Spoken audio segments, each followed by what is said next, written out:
다니엘 9장 24절부터 27절까지 봅니다. 70주가 네 백성과 네 거룩한 도성에 정해졌나니 허물을 끝내고 죄들을 정결시키며 죄악의 화해를 이루고 영원한 의를 가져오며 그 환상과 예언을 봉인하고 지극히 거룩한 이에게 기름 부으려 함이라. 그러므로 알고 깨달으라. 예루살렘을 복원하고 건축하라는 명령이 나오는 때부터 메시아 통치자가 7주와 62주가 될 것이요 그 거리와 그 성벽이 재건되리니 곧 고난스러운 때되리라.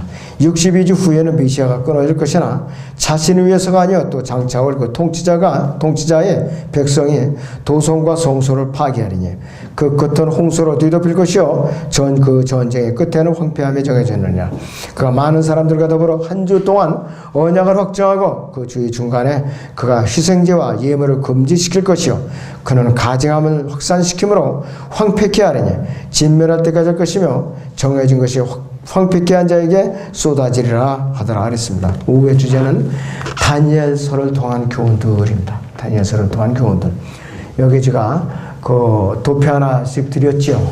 이거를 이제 보시면서 강의를 들으시면 아주 쉽게 들을 수가 있어요.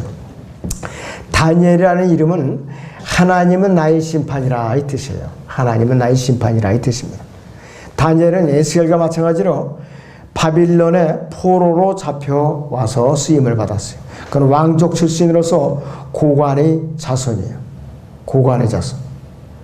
그러한 지위에 또 신문에 걸맞게 그는 바빌론 왕궁에서 공직자로 일할 수 있도록 훈련을 받았어요.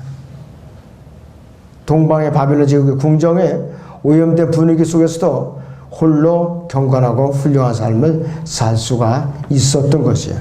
다니엘 1장 3절에서 3절을 보죠. 다니엘 1장 1절에서 3절을 봅니다. 유다의 요야킴 왕 7위 제3년에 바빌론의 느부갓네살 왕이 예루살렘에 와서 그 성을 포위하였더라. 주께서 유다의 요야킴 왕을 하나님의 집 기명일부와 더불어 그의 손에 넘겨주셨더니 그가 그것을 신할 땅 자기 신의 집으로 가져가서 그 기명들을 그의 신의 보물창고로 옮겼더라. 왕이 그의 내시장관 아스페나스에게 이스라엘 자손들과 왕의 씨들과 고관들 중에서 몇 사람을 데려오라고 일렀더니 곧 흠없고 잘생겼으며 모든 지혜에 능숙하고 지식에 뛰어나며 과학을 이해하며 그들 안에 왕궁에서 설 수 있는 능력을 갖춘 그러한 소년들로서 그들에게 칼데아인들이 학문과 언어를 가르치기 위함이 없더라 그랬습니다.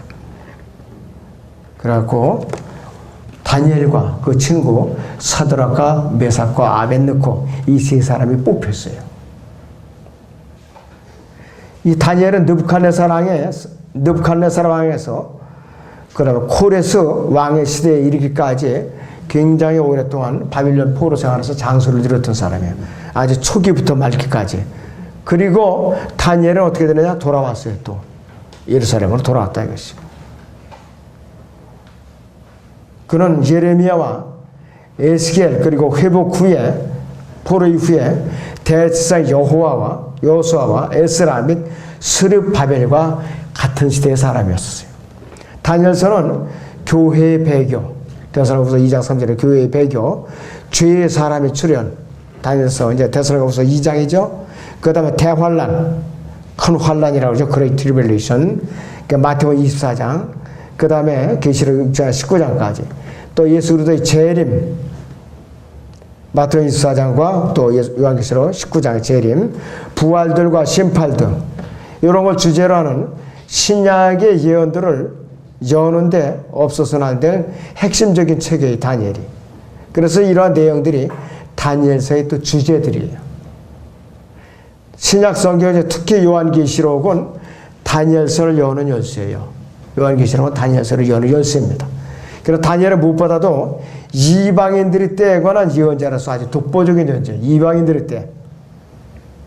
언제부터 이방인들이 때냐? 이 느부갓네살 왕이 예루살렘을 포위하기 시작해갖고 포로들을 이제 끌어갔을 때, 그때부터 예수님의 지상 재림 때까지가 다니엘 이제 이방인들의 때예요. 이방인들의 때.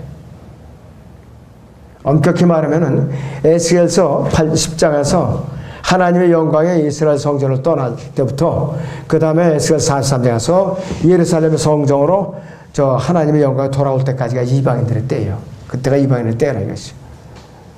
그래서 이 다니엘의 환상은 이방인 세계 지배 권력이 대환란과 함께 종말을 하고 메시아 왕국이 건설될 때까지 전체 과정을 멀리 이렇게 내다보는 그런 예언적인 층이에요. 첫째는 우리가 부분적으로 핵심적인 구절만 이제 보고죠. 느부갓네살의 환상인데 다니엘서 2장 31절을 보겠습니다. 다니엘 2장 31절을 보겠습니다.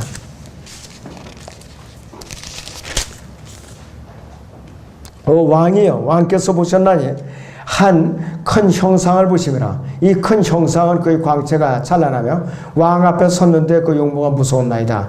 이 형상의 머리는 정금이요 그의 가슴과 양팔은 은이요 그의 배와 넓적다리는 노시요 그의 다리는 철이요 그의 발의 일부는 철이며 일부는 진흙이었나이다 그랬습니다. 자, 그래서 여기 보면 이제 머리는 금이고 가슴은 은이고 허리는 노시고 그 다음에 여기서 다리는 로마제고 철, 그 다음에 양 다리가 이렇게 또 갈라지죠. 동로마 소머로마는 그 다음에 10발가락으로 또 갈라지고 있어요. 도표에 보면은. 자, 거기 계속 보죠. 그래서 왕께서 보셨는데 손으로 다듬지 아니한 돌이 철과 진흙으로 된 그 형상에 발을 쳐서 산산이 부수니 그 철과 진흙과 돌과 은과 금이 함께 산산이 부서졌죠. 여름 타작마다 죽정이 같이 되어 바람에 날려 사라져간 것이 없어졌으며 그 형상을 친 돌은 태산을 이루어 온 세상을 가득 채웠나이다. 태산을 이루어 온 세상을 가득 채웠나이다 이것이. 그래서 이 이방인들이 또 이방인 세계적의 진행과 함께 그 종말을 보여주고 있는 것이에요. 형상을 구성하고 있는 네 가지 그 재료가 있어요. 거기에 네 가지 재료. 38절부터 40절을 봅니다. 또 하나님의 자손들과 들이 짐승들과 하늘이 새들이 살고 있는 모든 것들을 하나님께서 왕의 손에 주셨으므로 그들 모두를 다스리는 자가 하셨나니 곧 왕은 곧 이 금머리입니다. 왕이 이후에 왕보다 못한 다른 왕국이 일어날 것이요 또 다른 셋째 왕국의 노수로 일어나 온 세상을 다스리게 되리이다. 넷째 왕국은 철같이 강한 왕국이 될 것이니 철은 모든 것을 산산조각내며 이기는 것이라 철이 모든 것을 부수는 것 같이 그 왕국이 산산조각을 내고 깨뜨릴 것이니다. 이렇게 말을 하고 있어요. 금은 바빌론 제국을 상징하죠. 그 다음에 은은 메데 페르시아 제국을 상징해요. 그 다음에 노수는 여기서 뭐로 상징하나 그리스이고 그 다음에 여기서 그 철은 뭐로 제국하나 로마 제국을 상징해요. 그 두 다리를 갈라지는데 동로마 소로마로 이렇게 갈라져요. 그리고 10발가락으로 갈라지는데 흙과 이렇게 철이 진이겨 가지고서 혼합이 된다 이것이요. 지금의 이유를 생각을 하면 여러분들이 금방 이렇게 상상해 갈 거예요. 그래서 이 로마는 지배 권력이 처음에는 두 개로 분열되죠. 두 다리로 동로마, 소로마로 되고 그 다음에 10개의 발가락으로 다시 분열이 되는데 그 형상이 전체적으로 이방 세계 지배 권력이 외형적으로 강성하고 아주 장엄하게 보여주지만은 이 치는 돌이 내려와 가지고서 여기서 어떻게 되느냐 했어요. 회심이나 동화 가정에서 점진적으로 진행되지 않고 어느 순간에 갑자기 치명적인 일격을 가해가지고 산산조각을 낸다 했어요. 이방의 세계가 최후에 적그리스도의 정부가 무너지는 것을 말하는 것입니다. 그리고 나서 이 돌이 온 세상을 가득 메우는 태산이 된다 그러는데 다니엘서 7장 26절에서 27절을 봅니다. 다니엘서 7장에 26절에서 27절을 봅니다. 도표를 잘 보면서 들으세요. 그러나 그 심판이 시작되리니 그들이 그의 권세를 빼앗아서 끝까지 그것을 소멸하고 멸망시키리라. 그 왕국과 권세와 온 하늘 아래 왕국의 위대함이 지극히 높으신 분이 성도들이 백성에게 주어지리니 그 왕국은 영원한 왕국이며 모든 권세들이 그분을 섬기고 복종하리라 하더라 그랬습니다. 여기까지가 그 일의 끝이라. 나 다니엘로 말하자면 내 생각이 나를 몹시 번민케 하였으면 내 용모가 변했으나 내가 그 일은 내 마음속에 간직하였더라 했습니다. 도저히 다니엘이 이 꿈을 꾸고서 소화하기 힘들었어요. 너무나도 엄청난 환상이기 때문에 소화하기 아주 힘들었던 환상이라 이것이요. 그래서 머리가 빠개지는 것처럼 해갖고 끙끙 알아두었어요. 그 꿈을 꾸고 나서. 이방 왕국의 이러한 멸망은 예수님의 초림 때에는 일어나지 않았어요. 분명히 초림 때에는 일어나지 않았어요.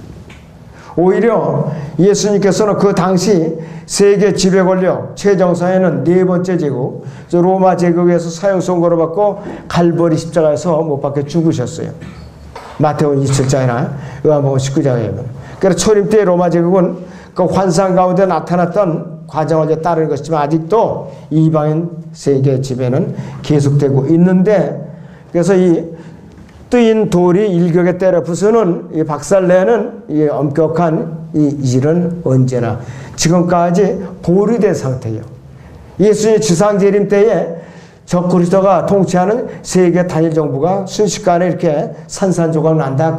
그것을 말하는 것이. 그래서 마지막 때에 관한 이 자세한 내용이 다니엘서 7장 전체, 그 다음에 요한계시록 13장에서 19장까지 그 대화를 말하는 것이에요. 그것을 말해요. 적그리스도의 활동과.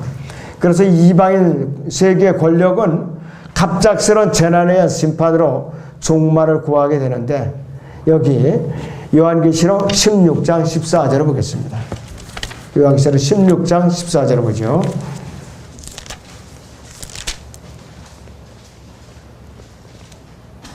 그들은 기적들을 행하는 마귀들이 영들이라. 그 영들은 이 땅과 온 세상의 왕들에게로 가서 전능하신 하나님의 위대한 날이 전쟁을 위하여 그 왕들을 모으더라 그랬습니다. 아마겟돈 전쟁을 일으키려고 아마겟돈으로 이제 세계 정부 군대를 모으는 곳이라고 그랬어요. 또 19장, 여기서 19장.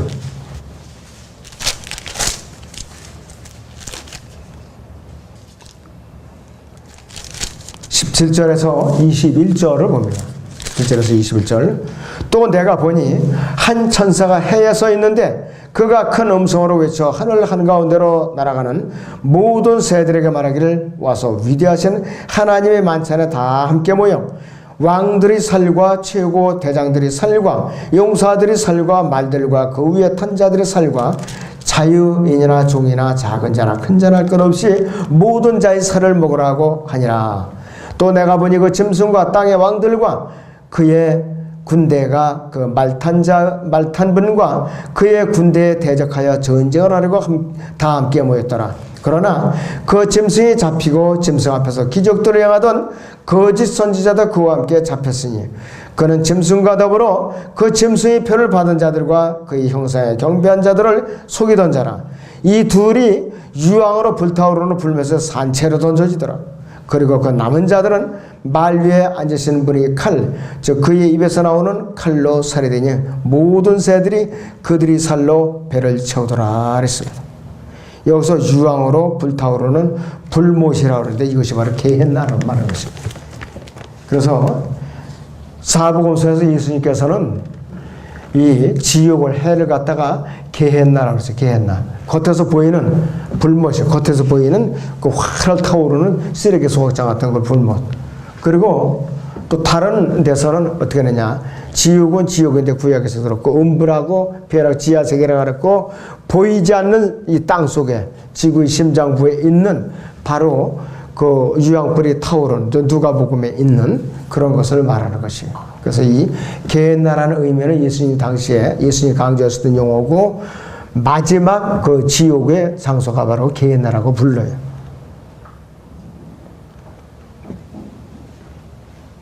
자, 그래서 이 이방인 세계는 참 재미있어요.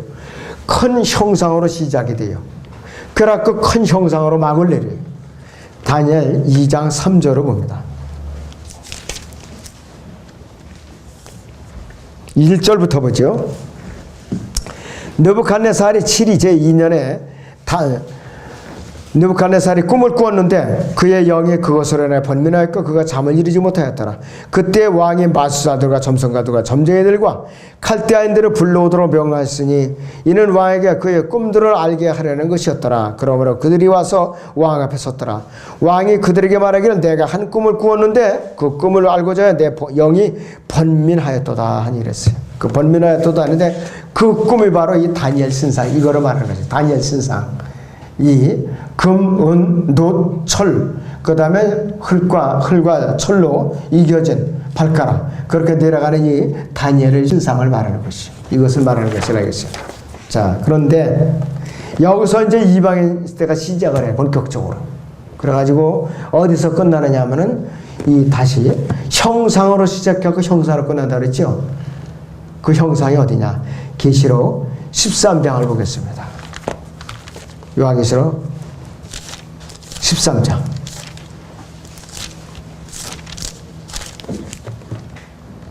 14절에서 15절을 보죠. 그가 짐승 앞에서 행할 권세를 받아 그 같은 기적들을 통하여 땅에 거하는 자들을 미혹하며 또 땅에 거하는 자들에게 말하기를 칼로 상처를 입었다가 살아난 그 짐승을 위하여 형상을 만들어야 한다고 하더라. 또 그가 짐승의 형상에게 생명을 주는 권세를 받아 그 짐승의 형상으로 말도 하게 하고 그 짐승에게 경배하지 아니하는 자는 다 죽이도록 하니라. 그가 모든 자, 즉 작은 자나 큰 자나 부자나 가난한 자, 자유자나 종이나 그들이 오른손이나 이마에 표를 받게 하고 그 짐승이는 그 표나 짐승의 이름이나 그의 이름이 숫자로 지닌 사람을 제외하고는 아무도 사거나 팔 수 없게 하더라. 지혜가 여기에 있으니 지각이 있는 자는 그 짐승의 숫자를 헤아려보라. 그것은 한 사람의 숫자이니 그의 숫자는 666이라 그랬어요. 형상으로 시작해서 형상으로 끝나는 것이 이방인 세계의 기간이, 이방인 때의 기간이라 이것이. 또 한 군데 보면 다니엘서 3장을 봐요. 두라 평원의 형상을 봐요.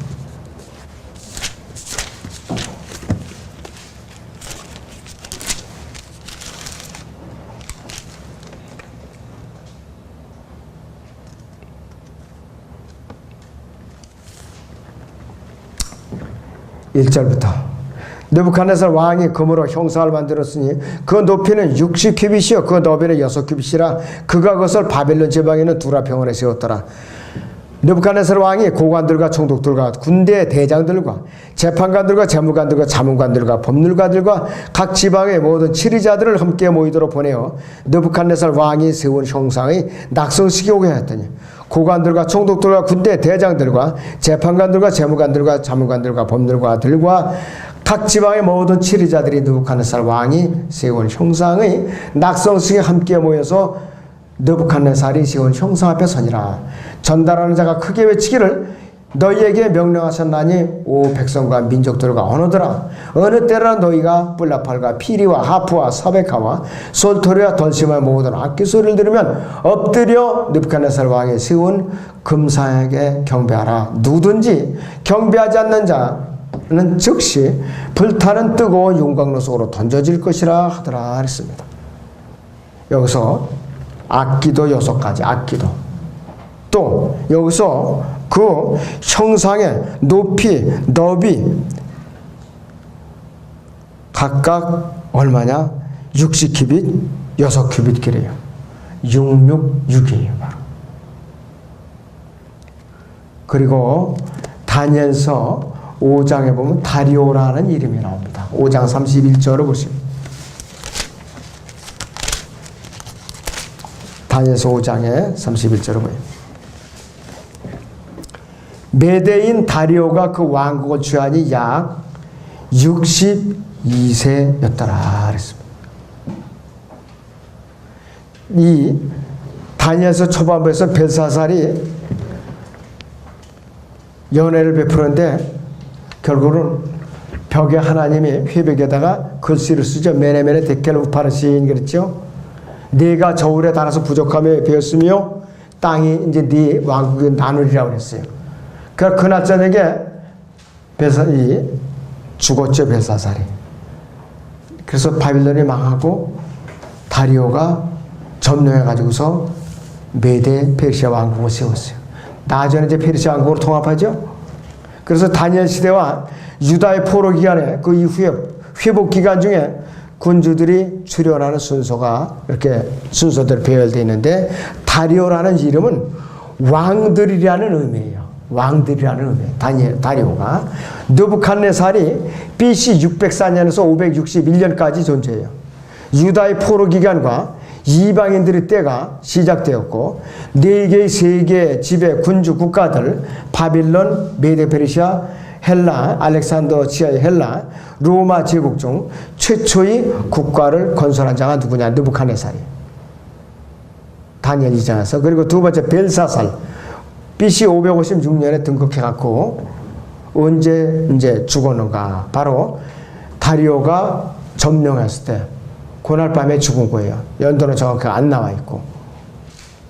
그러니까 여기서 모르죠.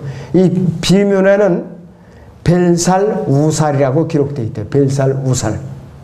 느부갓네살의 손자이고 승전한 장군 나보니두스의 아들이라고 그래요. 그러니까는 할아버지 느부갓네살, 아버지 나보니두스, 그 다음에 손자 벨사살 이렇게 돼 있어요. 그래서 이 벨사살은 나보니두스가 전쟁에 나가 있을 동안에 바빌론 제국을 통치한 것으로 보인다 그랬어요. 여기서 이 기간에 멸망할 때쯤에. 그러니까 전쟁에 아버지가 나갔을 때는 아들이 지키고, 또 아들이 전쟁에 나갔을 때는 아버지가 앉아있고, 그럴 수가 같아요. 그 다음에 세 번째가 메대인 다리오예요. 지금 이거들은 다니엘 5장 31절이나 다니엘 6장, 다니엘 9장 1절 다 다리오가 나오는데, 페르시아 장군 고브리아스와 동일으로 이제 추정이 된다고 그러는데, 메대인들의 시 아하수에로의 아들로 지금이 폐하에 해당한다 그래요. 아하수에로라는 그 직함이 지금의 폐하라는 용어하고 같다 이것이에요. 그래서 성경에서 최소한 4명의 인물에게 이런 명칭이 사용됐어요. 메대인이라기보다는 이 다리오는 이 페르시아인으로 이제 불렀어요. 메대인 다리오가 아하수에로의 아들 또는 손자였다는 사실은 모계의 혈통을 따라서 메디아인뿐만 아니라 페르시아 왕족의 씨였다는 것을 증명하고 있다고 해요. 그래서 다니엘서에서는 한 명의 다리오만 등장을 합니다. 다니엘서 9장 1절을 보죠. 다니엘서 9장 1절을 보겠습니다. 메대인들의 시 아수에로의 아들 다리오가 칼데아인들이 나라를 통치하는 왕으로 책봉되었던 첫째 해, 곧 그의 7위 첫째 해에 나 다니엘은 주의 말씀이 선지자 예레미야에게 임하여 알려주신 연수를 책들로 깨달았나니, 즉 주가 예루살렘의 황폐함을 70년 만에 완료하시라는 것이라 그랬습니다.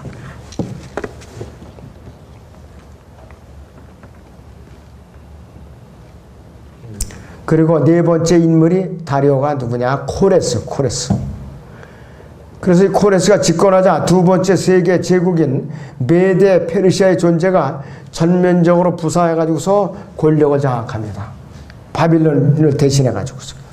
벨사살 왕의 7위 이제 3년이라고 그러는데, 다니엘서 8장에 보면은 다니엘이 이 제국을 환상 가운데서 보았을 때 다리오 왕 메데는 어떻게 되느냐? 이미 그 권세가 순양의 2뿔 중 짧은 뿔에 해당하는 것으로 보이고, 코레스 왕의 페리아는 나중에 나타난 긴 뿔에 해당하는 것으로 보이는데, 결국은 코레스 왕에 의해서 메데 페르시아가 하나의 권세로 통합되었고, 코레스는 그가 태어나기 1세기 전에 벌써 이름이 예언되었던 인물이에요. 1세기 전에. 이사야서 44장을 보겠습니다. 이사야서 44장을 봅니다.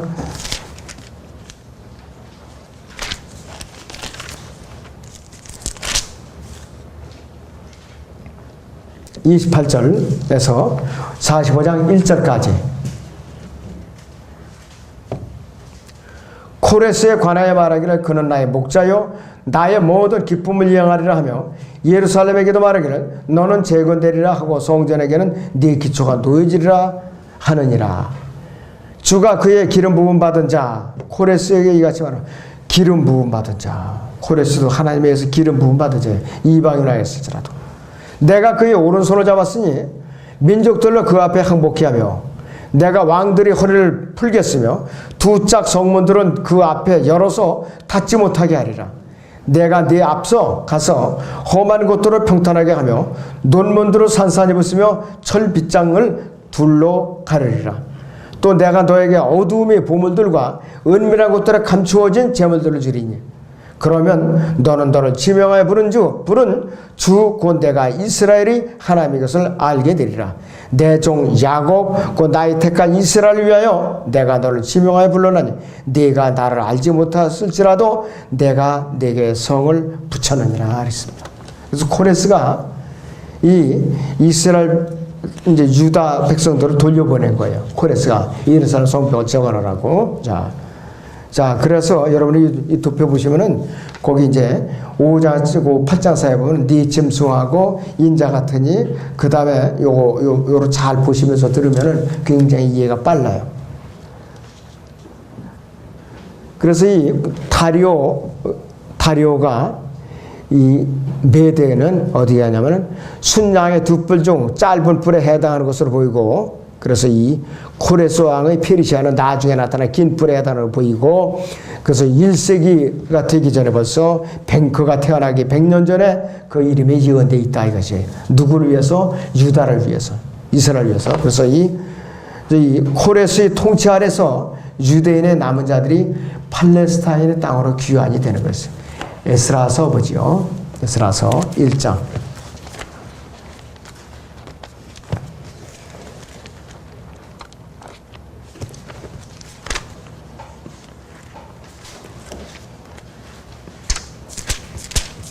에스라서 1장 1절부터 4절까지 봅니다. 페르시아의 코레스 왕 제1년에 예레미야의 입을 통한 주의 말씀이 이루어지게 하시려고 주께서 페르시아의 코레스 왕의 영을 감동시키시니 그가 그의 왕국 전역에 포고하고 글로도 써서 말하기를 페르시아의 코레스 왕이 같이 말하노라. 하늘의 주 하나님께서 세상의 모든 왕국들을 내게 주시고 내게 명하여 유다 예루살렘에 있는 전을 그를 위하여 건축하라 하셨도다. 그의 모든 백성 중에 너희 가운데 있는 자가 누구냐? 그의 하나님이 그와 함께 하시기를 바라노니 그는 유다에 있는 예루살렘으로 올라가 예루살렘에 계신 이스라엘 주 하나님의 전을 건축할지니라. 그는 하나님이시니라. 그가 기거하는 어느 곳에라도 남아있는 자는 누구든지 그의 고장의 사람들로 예루살렘에 있는 하나님의 전을 위하여 자원하는 제물 외에도 은과 금과 물건들과 짐승들로 그를 돕게 할지니라 하였더라 그랬습니다. 이방인인데도 하나님의 명령을 이렇게 수행하는 거예요. 이방인인데도. 세 번째가 이제 작은 뿔인데 작은 뿔이요. 이 다니엘서 7장 8절을 보겠습니다.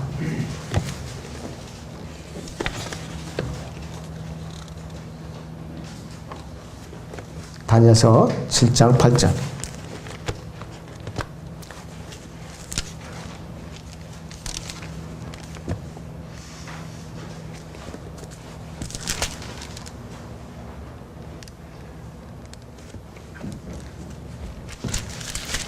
자, 7장 8절을 보시면 이렇게 나와 있어요. 내가 그 뿔들을 살펴보았더니 보라, 그것들 가운데서 또 작은 뿔이 나오더니 먼저 나온 뿔 3개가 그 앞에서 뿌리째에 뽑혔더라. 또 보라, 이 뿔에는 사람의 눈 같은 눈이 있고 또 큰 길들을 말하는 입이 열렸더라 그랬습니다.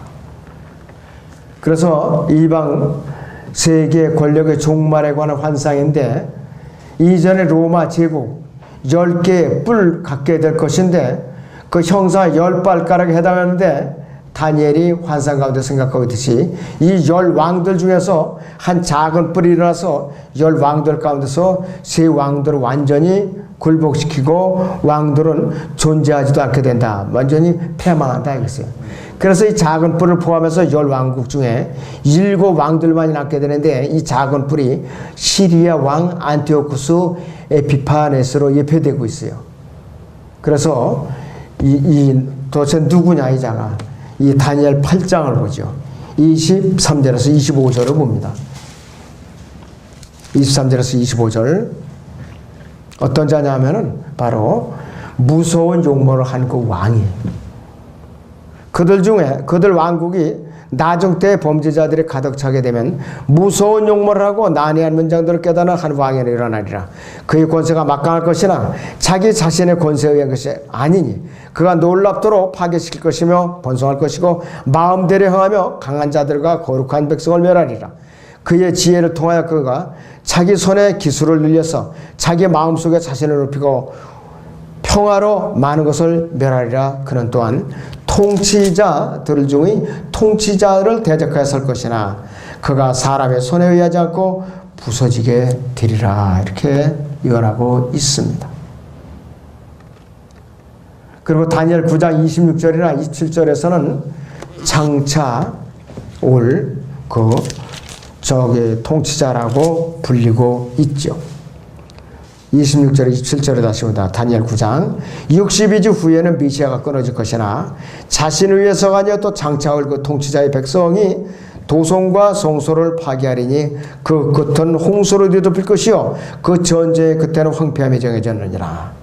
그가 많은 사람들과 더불어 한 주 동안 언약을 확정하고 그 주의 중간에 그가 희생제와 예물을 금지시킬 것이요 그는 가증함을 확산시킴으로 황폐케 하리니 진멸할 때까지 할 것이며 정해진 것이 황폐케 한 자에게 쏟아지리라 그랬습니다. 그런데 이 자가 누구냐 하면 바로 이 다니엘 12장에 나오고 마태복음 25장에 나오고 가증한 것을 또 이 성전에다가 가정한 그 우상을 세우는 자라 이것이요. 다니엘서 2장 4절에서 8절에 죄의 사람으로 등장하죠. 그리고 요한계시록 13장에서 짐승인 적그리스도로 등장하는 자예요. 이 장차올 이 자가 바로 이 작은 이 뿔이 시리아 왕 안티오쿠스 에피파네스로 예표되는 적그리스도라 이것이요. 그 다음에 다니엘 7장 13절을 봅니다. 인자 같으니 예수 그리스도로 예표합니다.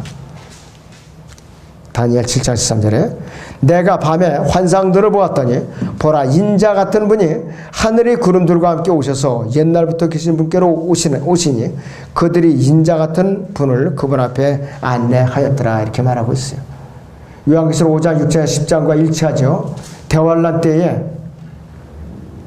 유대인들에게만 나타나 보이시는 예수 그리스도를 말하는 것이요.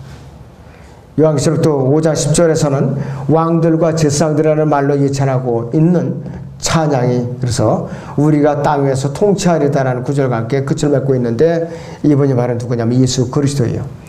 요한계시록 6장은요 시편 2편 5절에서 환해심이 시작되는 것을 알려주면서 예루살렘 또 땅에 있는 이 시온에 세워질 왕국의 건설되는 서막을 알려주고 있는 것이 계시록 6장이에요. 그래서 이제 붉은 말이 나타나고 검은 말이 나타나고 주황색 말이 나타나죠. 이것이 전쟁으로 이제 시작이 된다. 이제 본격적으로 대환란이. 그래서 이 환상 가운데 나타난 사건들은 그 실현 과정에서 반대 순서로 일어나게 되는데 다니엘 7장 13절에는 뭐냐 하늘의 장면을 이제 묘사하고 있는데 다니엘에 보고 있는 사건들의 앞서 성취되죠. 그래서 역사적으로는 인자이신 예수님에게 왕권이 주어지고 왕국이 주어지고 시편 2절에서 5절의 환해심이 마태복음 24장에서 요한복음 6장, 요한계시록 6장에서 19장까지 대환란으로 이제 이루어지시고 다니엘 2장 45절에 뜨인 돌이 산산조각 내는 그 사건으로 설명이 되고 있는 것이에요. 그리고 나서 인자이신 예수님께서 흰말을 타고 여러분들과 함께 영광주의 땅에 재림하시는 것을 이제 나타내고 민족들의 심판 마태복음 25장에서 예루살렘 보좌에 다윗의 보좌에 앉아서 민족들을 심판하시고 왕국을 건설함으로써 이루어지는 것이 인자 같은 이의 역할이 그런 것이에요. 그 다음에 네 짐승이 어떤 건가? 다니엘 7장 17절을 보죠. 네, 다니엘 7장 17절에 이 커다란 네 짐승은 땅에서 일어날 네 왕이라 그랬습니다. 땅에서 일어날 네 왕이라 그랬는데 여기서는 거기 보면은 여기서 순양, 순념소, 그 다음에 또 여기서 보면은 곰이 있고 또 표범이 보이죠? 여기 보면은요, 그 가운데쯤 되면은 이것이 네 짐승을 나타내는 것이야. 그래서 느부갓네살이 본 환상 다니엘 2장에서 역사적인 내용에 있어서는 다니엘이 보았던 환상과 동일하지만은 서로 다른 점은 뭐냐?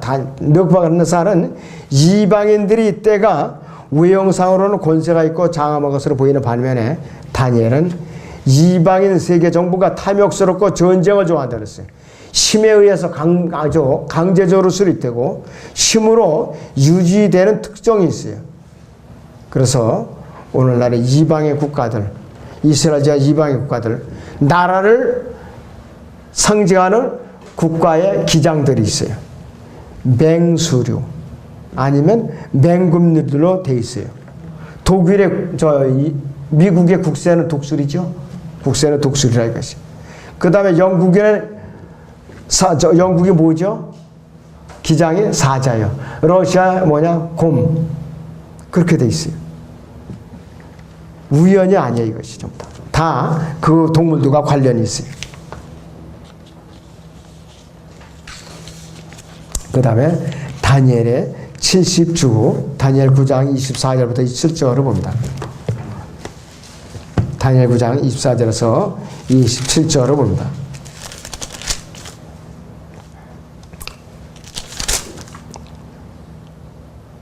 칠십주가 네 백성과 함께 네 거룩한 도성에 정하나니 허물을 끝내고 죄들을 정결시키며 죄악의 화해를 이루고 영원한 일을 가져오며 그 환상과 예언을 봉인하고 지극히 거룩한 이에게 기름 부으려 함이라. 그러므로 알고 깨달으라. 예루살렘을 복원하고 건축하라는 그 명령이 나오는 때부터 메시아 통치자가 7주와 62주가 될 것이요 그 거리와 그 성벽이 재건되는 이걸 고난스러운 때들이라. 62주 후에는 메시아가 끊어질 것이나지. 그러니까는 7주에다가 62주가 자라서 69주예요. 69주가 와가지고 메시아가 끊긴 상태. 칼보리 십자가에서 예수님 십자가 못 박혀서 이제 돌아가시고 나서는 현재 70주를 기다리고 있는 상태예요. 대환란을 기다리고 있는 그 상태라 이것이. 26절 다시 읽어요. 62주 후에는 메시아가 끊어질 것이나 자신을 위해서가 아니라 또 장차 올 그 통치자의 백성이 올 도성과 성소를 파괴하리니 그 끝은 홍수로 뒤덮일 것이고 그 전쟁의 끝에는 황폐함이 정해졌느니라.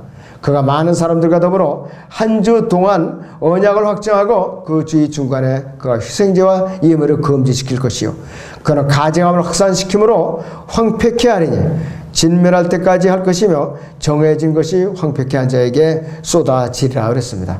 데살로니가 후서 2장을 잠깐 보죠. 여기서 데살로니가 후서 2장을 봅니다.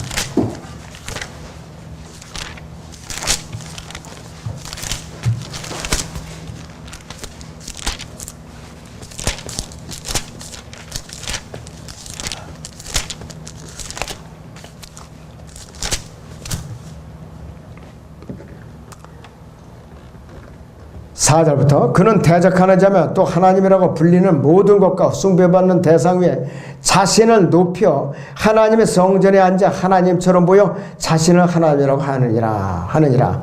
내가 너희와 함께 있었을 때 너희에게 이 일들에 대해 말하는 것을 기억하지 못하느냐. 이제 너희는 무엇이 막고 있는지를 아나니 이는 그가 자기 때에 나타내는 것이라. 불법의 신비가 이미 활동하고 있나니 현재는 막는 자가 있어 막을 것이나 그가 그 길에서 옮겨질 때까지만 그리하리라. 그러고 나서 그 악한 자가 나타나니 주께서 그를 자기 입에서 나오는 영으로 소멸하시고 그의 찬란한 오심으로 제거하시라 그랬습니다. 너무나도 아주 가증한 자라 이것이. 너무나도 가증한 것이라 이것이.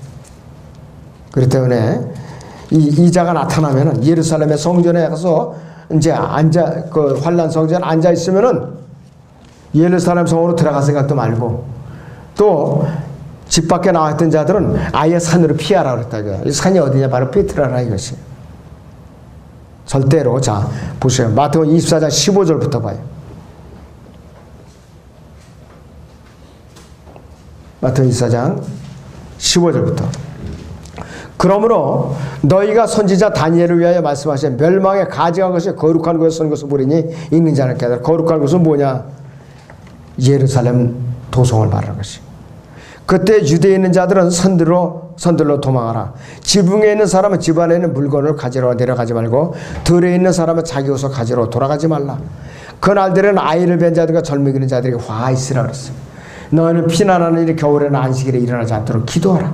이는 그때 대환란이 있으리니 그와 같은 것이 세상 시작된 이후로 지금까지 없었던 것이며 또 결코 없을 것이기 때문이라. 만일 그 날들이 단축되지 않으면 어떤 육체도 구원받지 못하리라.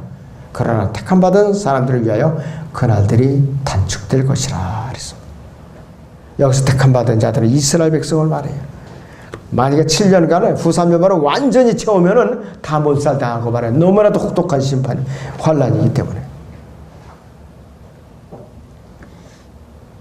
자, 그런데요, 여기서 다니엘 그 70주가 7주, 62주, 그 다음에 한 주가 남아있는데, 이제 69주는 지났어요.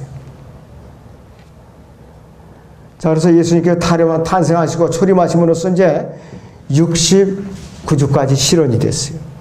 다니엘 9장 26절에서 불확정한 기간으로 나타나지만은 메시아이신 왕이신 예수님께서 갈보리 십자가에서 못 박히신 시기가 여기서 확정되어 있지는 않아요. 여기서는.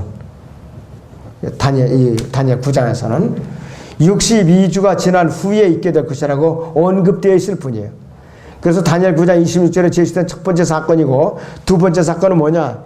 예루살렘 도성이 파괴되는 것. AD 70년 성취가 됐어요. 그러고 나서 정해지지는 않았지만은 어떤 특정한 기간이 끝이라는 말이 나오고 있는데 이 기간은 언제냐? 바로 이 69주부터 70주 사이에 교회 기간 2000년이 지금 말하는 것이에요. 불특정 기간. 다니엘에게 계시되었던 것 단지 계속되는 전쟁들과 황폐함만 언급되어 있는 것이에요. 구약의 선지자들에게는 감춰져 있어요. 이 교회 기간이.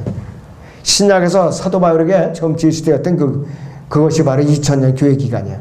이 기간에 하늘의 왕국, 지상왕국 신비들이 또 교회가 불러냄을 받은 것, 이 성취되도록 되어 있고, 그리고 교회 시대가 끝나고 70째 주가 시작되는 때가 언제인지는 어디를 보아도 계시되어 있지 않고 다만 그 기간은 7년이라고만 나와 있어요. 그래서 사람들이 왜 해석에 혼란을 느끼는가 하겠어요. 사람들이. 이 이름이 성취되었어야 할 일이었다는 것이에요. 왜 지나갔어야 되는데 이상하다 이거야. 왜 이렇게 일어나지 않고 있는가. 그래서 이 다니엘 9장 27절은 마지막 70주를 다루고 있어요. 마지막 70째 주를.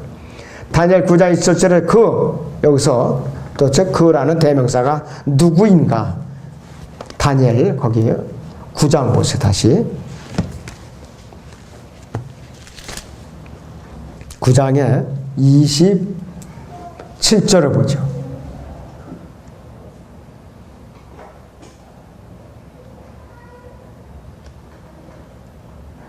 여기서 그가 바로 누구냐면은 장차 올 그 통치자, 26절에 장차 올 그 통치자라고 말했어요. 그래서 그 통치자가 뭐냐? 어떤 사람들이 예수님이라고 그래, 이걸 갖다가. 상당수가 이렇게 전하고 있어요. 예수님이라고. 이거 잘못된 거예요. 장차 올 그 통치자는 적그리스도로 말하는 것이. 그런데 그의 백성이 AD 70년에 성전을 파괴했던 바로 그 백성인데 바로 재생 로마 제국을 앞으로 말하는 것이. 그 다니엘 7장에 나온 작은 뿔과 동일한 인물이고 한 주 7년 동안 성전 희생제를 복원하도록 유대인들과 평화조약을 맺어요. 이사야서 28장 보죠. 15절.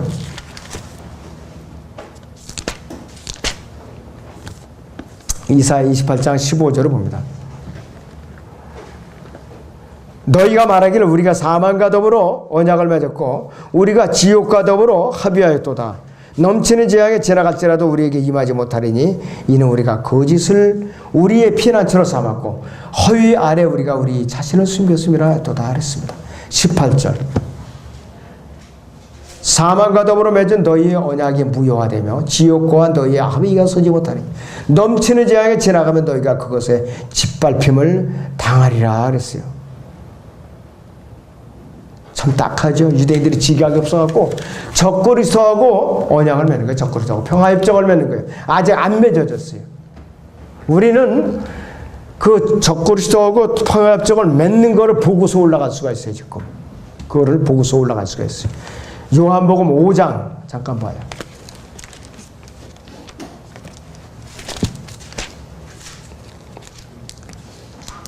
요한복음 5장에 43절 내가 내 아버지 이름으로 왔으나 너희가 나를 영접하지 아니하는도다. 만일 다른 자가 자기 이름으로 오면 너희는 그를 영접하리라. 이 자가 바로 이 다니엘 9장이나 그 다음에는 이사야서 28장에 나오는 적그리스도를 말하는 것이에요. 자기 이름으로 올 때 열렬히 환영한다 이것이. 그 한 주 동안 성전 희생제를 보관하도록 해서 3년 반 동안 마음대로 드리게 해요. 3년 반 동안은. 그렇지만은 후 3년 반이 들어서면서는 이제 반 정도 후 3년 반이 이제 들어서면서부터 가면을 싹 벗어요. 너희들 속았다. 그러면서 그때부터 대학살을 시작합니다. 그러면서 유대인들을 잡아서 피해 제사를 이제 받아먹는데 그것이 요한계시록 6장 9절에서 11절의 사건이에요. 자, 그래서 언약을 일방적으로 깨고 다니엘 12장 11절이나 데살로니가후서 2장 3절에서 4절에 예언을 성취한다 이거예요.